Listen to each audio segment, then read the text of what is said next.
Okay, this is the accompanying video for 9.16, and it is all about existentials. And I'll go through this with you. I have opened here the picture file in Laulima, and I'm going to just correlate it with words with what you see in your book. So you should open up your books, or I mean the PDF, whatever you have, to 9.16 to translate it according to the most of the answers that I lay out here in 9.16 in Laulima. 9.17 I'll let you guys try on your own, but most of the answers are there as well, just to give you more practice with this stuff.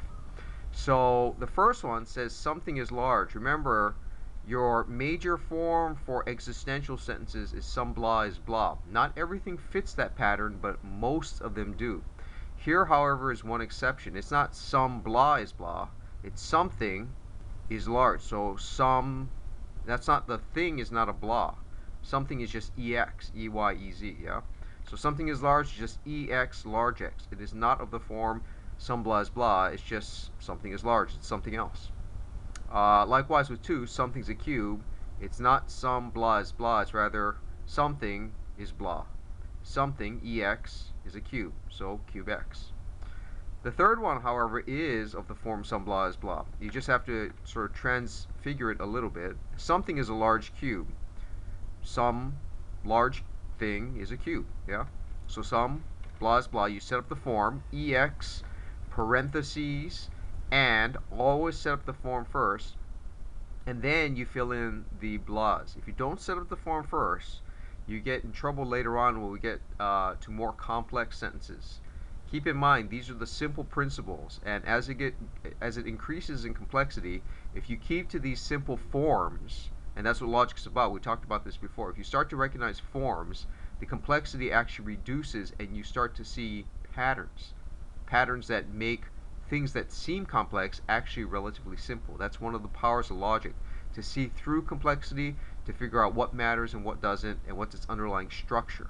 That's what the form is about. It's its underlying structure. It's underlying, as it were, skeletal features.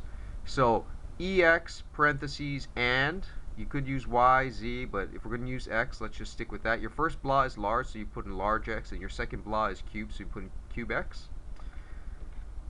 4 says the same thing, just in differing words. Instead of something is a large cube, some cube is large. So it's the some blah is blah form. Let's use w in this case, ew, parentheses, and then I put the and in the middle as the main connective, and then you fill in your blahs. Your first blah is cube w, and your second blah is large w. The only difference between this and the above is we've just inverted the large and cube, but it doesn't make a difference. They say the same thing.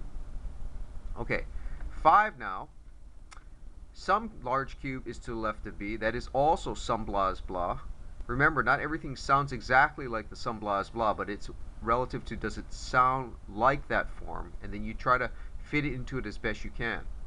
That's the majority of cases that you're going to get, right? So some blah, large cube, is blah to the left of b. It is of that form, so you write down the pattern, the form, ey, parentheses, and then put and in the middle. And then now what's your first blah? Your first blah is large cube. You can't just put that down though. You have to translate that. And I put brackets, you notice, around this large cube, because when you chunk the sides, you need further parentheses to indicate it's a complex thought. If it's simple, you don't need parentheses. But if it's complex, you do need parentheses. I use brackets. Brackets are the same, remember, as parentheses. They just visually help you see better. When you turn this into the grade grinder, if it says something like not well formed, that almost certainly means you don't have parentheses in the right place, or you have too few or too many. So watch the flashing. Without that, you don't have yourself a sentence. The flashing indicates the structure of the thought and what matches with what. So large y and cube y. I can't just say large cube. Large y and cube y. Large and a cube. Large cube. And then on the other side is left of. Now what's left of what? Well, go back to the original sentence. 5. Some large cube is to the left of b. So the large cube is to the left of b. So y now refers to the large cube. So it is left of b. b is a constant, like Bill, whatever. Yeah. Okay. 6. A large cube is to the left of b. Is this a some blah is blah? Well, it doesn't have to be. Remember, some blah is blah. It doesn't always have to be some. It could be a blah is blah. There is a blah that's blah. They're all of the same form. Differing what's called surface grammar, but same underlying thought. So in this case, it is some blah is blah. So EX, parentheses, and in the middle. And then your first blah is large cube. And then you have to break that down some more. So put parentheses around large and cube. And then you break it down to large X and cube X.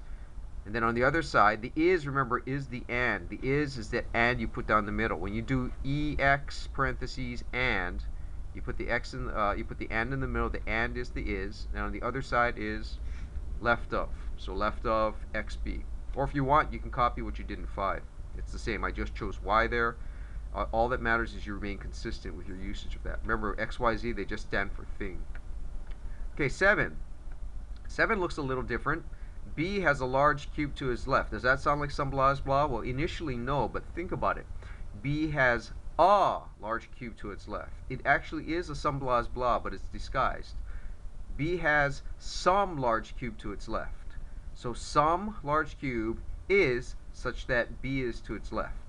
So it's a some blah is blah, it's just rearranged. The grammar has it differently, but it's disguised, but it's the same underlying thought. So that will also be, when you translate it, the exact same as what you have in 6.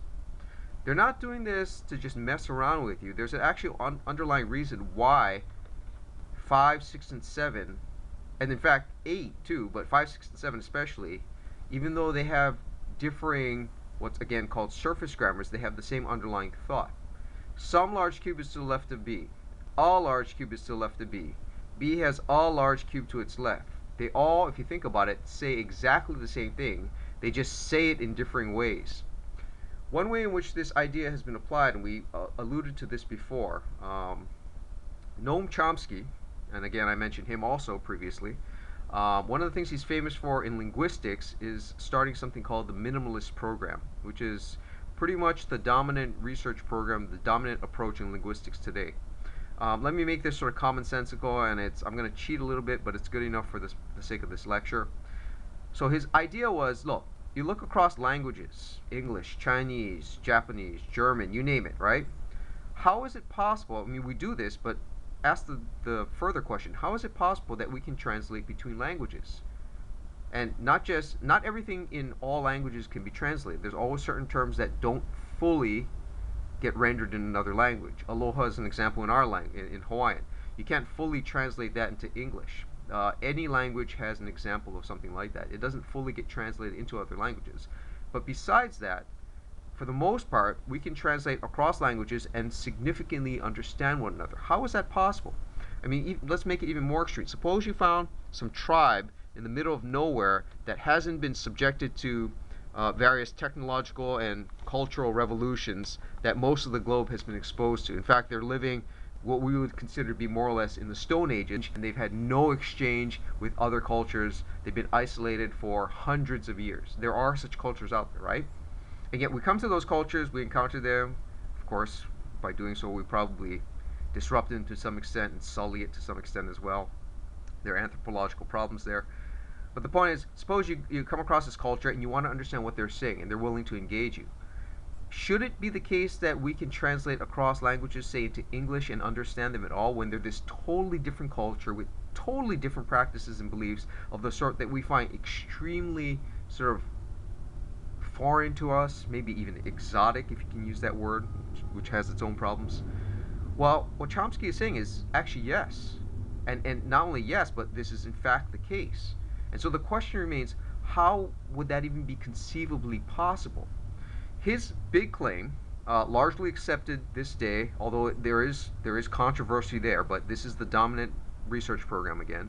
His claim is that what makes possible translation across languages is something called a universal grammar. It's the idea that we're actually hardwired to acquire language that is more or less unique to the human species, and that has enabled us to become the dominant species on the planet. I mean, think about it. We're not as big or as strong or as fast as many other animals, and yet, relatively speaking, this puny little frame, of matter in the world, has come to sort of become not just the dominant species on the planet, but they've named a whole era, a geologic era, after us because we're screwing up the environment, and it looks like that's going to have serious repercussions for all of us come the next couple of hundred of years, right? They call it the Anthropocene, I believe, or something like. I'm not sure exactly how to pronounce it. Anthropocene. It's the era of human-induced change, like markings between eras where, let's say, the dinosaurs went extinct, and then you have the next era coming up, right? The Paleolithic, and so on and so forth. So what makes a lot of this possible is not just technology, but it turns out it's our degree of intelligence and cooperation. And a lot of that, our intelligence, is facilitated by our use of language, which enables thinking on a higher level. Now, other animals have other communication systems. They can communicate in various ways, but they don't have language, at least most of them. Some of them, it turns out, they do, but most of them don't. Okay? What makes language language, then, is the question. It turns out what makes a language as opposed to just a form of communication is that it has an underlying grammar, an underlying form. Chomsky got this idea, he stole it basically from logic in his earlier attempts. And he says, and he revised it over time, but the basic idea was, if you look, let's use this as an example, if you look at 4, 5, and 6, they all have differing what are called surface grammars. You can think of surface grammars as just the different way in which things are said. In fact, to extend that out to other languages, you could say that some cube is large in English. You could say that in Japanese, in Chinese, in this other foreign language that we never heard of. Let's call it some ooga booga wooga wooga. I'm gonna make it up. I mean, that sounds a little bit prejudicial, but whatever. The point is, it's so foreign we can barely even say it. That's its own language, right? I can't even repeat it for a second time. So in that other language, we can translate something like some cube is large. How is that possible? Well, that's made possible by shared universal features of the grammar. So Chomsky's point is that all these differing ideas translated across all these surface languages, what makes that possible? That sharing of the same thought. There's a kind of universal currency of thinking in spite of all the different cultural beliefs and so forth that we have. What unifies them is this ability to have a language, and what makes that possible is a grammar, and what makes the grammar possible is an underlying form. Yeah, so some cube is large, some large cube is 5, 6, and 7, not 4, 5, and 6. Some large cube is to the left of B, all large cube is to the left of B, B has a large cube to its left.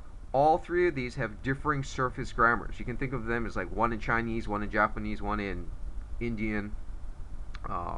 That's not even a language, but whatever. Sanskrit, let's suppose. They have the same underlying form. EY parentheses, large Y and cube Y, and left of YB. There's something like this. This is a stronger point. Chomsky says there's something like this hardwired into our brains at birth. We have this natural instinct to acquire language. How prominent is this? Well, for example, suppose you got kids that are deaf and they don't get exposed to English or anything else. Turns out that they form communities with other deaf kids, and then they form a basic grammar, and then from that they can form a language. The makeshift device that has a sort of starting language is something called a pidgin. So when we talk about pidgin English, and people say like, "Hey, bro, you speak pidgin? That's not for real language. And the undercurrent is you stupid." That's actually unbelievably not just derogatory but false. Pidgin, what's called pidgin English, is actually called a creole.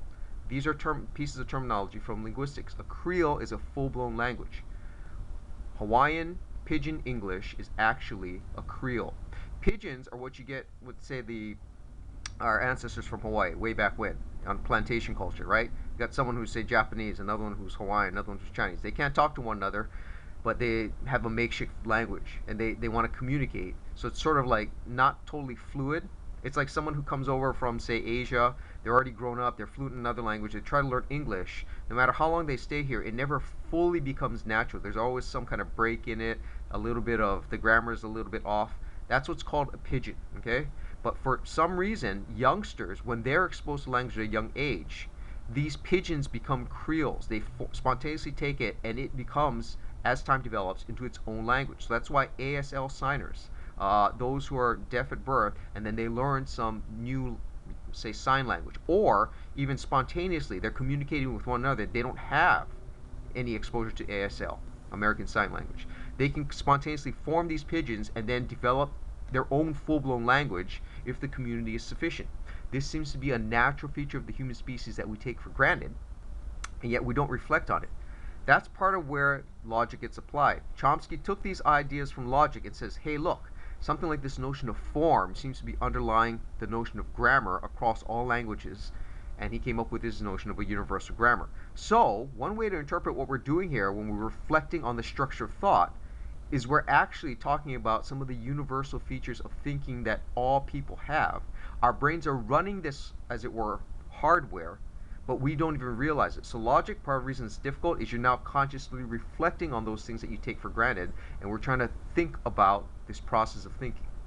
Like writing. Writing is not a natural act. It becomes natural after practice. Speaking is natural, but writing takes some practice. So likewise, logic is sort of this unnatural act reflecting upon our natural capacities. Okay, as I said before, the more we get exposed to various things in the course, the more I can link this to other things. If you want to know how is this applied, how is this have any relation to things in the world, or even to you, and that there are elements of that too. There's a reason why this is an exercise in self-cultivation, why it's still a part of philosophy. But as we go through the course, I'll try to give you more and more a variety of examples as to how this stuff has not just application, but some of the most widespread applications out there. Okay, so that's 5, 6, and 7. 8 is pretty much the same. I have it right there. You guys can try that out. 9, let's move on. 9 says something to the left of B is in back of C. That's also some blah is blah. So EY, parentheses, and then your first blah is left of, and your second blah is back of. And the reason I have it YB and also YC is because you got to ask what's to the left of B. What's the something? What's in back of C? It's the something. So that's what the Y refers to. Okay. 10. A large cube to the left of B is in back of C.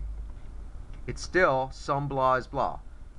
Some blah. Large cube to the left of B is and back of C. So the back of XC is right there. That's the easy part. The first part is the hard one. Since it's long, you need to put it in brackets and then break down that first longer blah.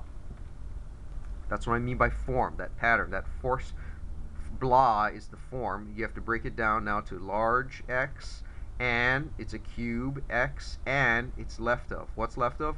That large cube X, which you've just described now as a large cube, is left of B. And there it is. Alright, I'll let you guys try the rest. I have in La Lima, if you open up the second one, it completes it 10 through 15, and you guys can sort of give it a shot. You've got this form down, this some blah is blah form. For the second one, 9.17, they're all universal sentences, and they're pretty much all blahs are blahs. So that form is AX parentheses arrow, and then likewise you just fill in your blahs. Watch your parentheses, make sure you get the forms down, and then fill it in. My audio file as well as the picture file take you through this. This is good practice for the semester. It's worth your time to get to know this. So get those forms down. Alright, see you next time.